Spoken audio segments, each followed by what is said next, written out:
Okay, thank you for coming back to part two. We're going to talk a little bit more about the information that you can find here and a little more how to use it as a teacher. So we ended the last segment with talking about the library and all the different information you can find in here. Famous speeches for social studies. This is great for social studies, especially our eighth graders talking about U.S. history and learning about the Constitution. There's lots of documents in here to help those teachers teach that document at a little bit lower level if the students are not able to read the official level that the Constitution was actually written in. So I'm going to scoot back over here to what we call text sets.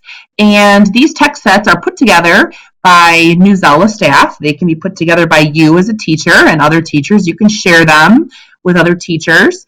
And the text sets go together to kind of help you teach a theme or a topic. So I'm going to scoot down here to text sets for literature for an example. And if I click on text sets for literature, it's going to show me some articles that are relative to some books that I might have been teaching in my classroom, or if I know that my students have been reading books, a certain book, these articles are going to be are going to relate to the topics, the issues, the controversy that are similar within the book. So, for example, the book, here's one, Seed Folks by Paul Fleischman. Here's a text set that relates to Seed Folks. So if we open up this text set here, I can see a variety of articles that are going to help me teach the students a little bit more about issues and topics that happen that come up in Seed Folks. So let me give that a second to load up here, and we'll take a look and see the different articles that are in this set. So there's no limit to how many you can put in here, but you can see there are a variety of articles that relate to the topics inside the book Seed Folks. And that's just one example. There's a variety. If I go back to text sets, there are text sets that teachers and Newsela may have put together for state text sets. If you are teaching fourth grade and you're teaching the different states, this is a great place to come to if the kids are doing a project on states and they want to find some articles that are relative to what's going on, the issues, the topics, the celebrations in a certain state. And I haven't been to this one for a while, and I don't know if there's one for every state yet or not, but there might be. But anyone can create a text set. So it looks like it's still thinking down here. There's still some more here. So I'm going to click on Illinois just because that's the state that I live in. I'm going to open up the Illinois text set. So if I'm teaching Illinois to fourth grade, I know that these articles relate to Illinois and will support my curriculum that I'm teaching about the Illinois history and how Illinois currently functions. So we'll see what kind of information there is. I wonder if we have any articles about our past governors in here. So it looks like we have some articles. Oh, here's something about the Chicago Public Schools. And if I scroll down here, we have President Obama, since he was from Chicago. We have the Cubs. Anything else that's relative to Illinois, and we're studying Illinois. And we want to find a little more information about some of the issues, topics that go on in Illinois. And there are several different articles here that you can choose to work on with your students. Okay, so that's what text sets help us with. The other thing I want to talk about too is over here in the search bar is that students can type in their own search. Let's say they're doing a research project on space. The students can type in space, and they can find articles that relate to space, which is a very broad topic, but maybe they have a different topic on a specific planet or something specific in science that they're working on. And this, just as an example, this is going to pop up all the articles that relate to space for students. So students are able to use the search bar too. It's not just for teachers to use and assign. Students are able to find their own information, find their own articles, read their own articles at the level that's appropriate for them. So it's a great tool if you're, as a teacher, assigned using Newsela as a source, because if you know that the students are doing a search, for example, we're going to study the moon. Here's an article on the moon. When the students, remember, are opening up their article, as they've taken several quizzes through Newsela, Newsela is going to be presenting this level at the appropriate level for each student. So your students that are the higher readers when they open up Newsela, it's going to open up at a much higher level for them, and they're going to be presented with this higher level article. Your students that are struggling readers who have not been doing as well on the comprehension questions, Newsela will automatically, again, this is the magic of Newsela, is they magically know how to do this, is they will present at a lower level for your students that really are at a 400, 600, 700 level for them to read an article at. So it really helps to differentiate us when we're trying to teach a topic, such as teaching about the moon.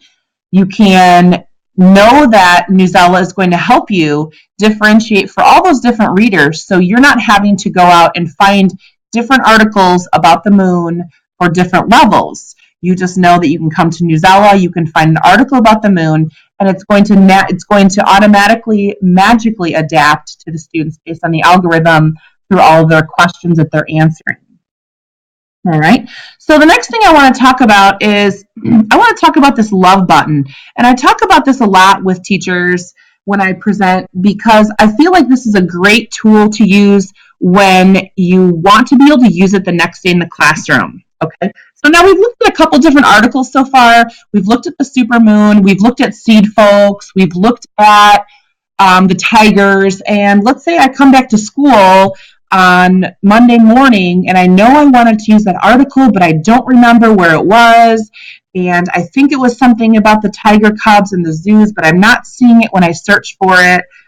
So that's why I always suggest that teachers use the love button when they find something that they know they really like and they want to use again. Oh, there's that spider again. I'm having a hard time with this today, doing this presentation today with the spider on the front page. But so what I'm going to do is I'm going to come up here to my news articles, and I'm going to come down to this one down here that says articles you love.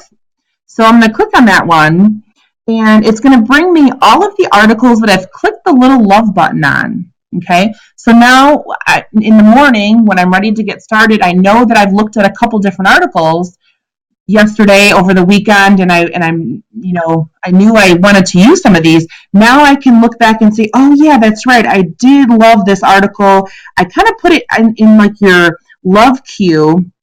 It's kind of sitting here waiting for you to assign it. So I know that just the other day I was looking for something interesting for the kids right before spring break, and I know the kids are all about emojis. I found a couple articles on emojis, so I loved on those articles. So now I can quickly find it. So now it's Monday morning, school starts in a few minutes, and now I can quickly find my article that I know that I wanted to use. So I open up my article that I have loved because I can quickly find it. I come up here to my assign, and I can quickly come here and select which class I want to assign it to. Okay. The same thing happens in my library.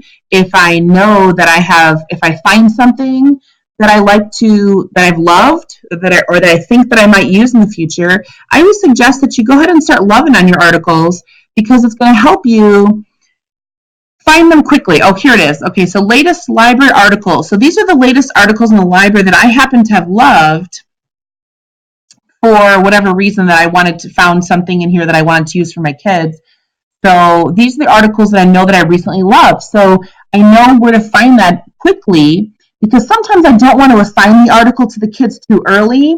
I might not want to assign it until that day, that morning of. I don't want to assign it if I'm looking for articles and I spend my spring break looking for 15 articles. I don't want to assign all 15 articles right away over spring break because then the kids can't find what it is I want them to use. And maybe I find something that I don't want to use for 2 months.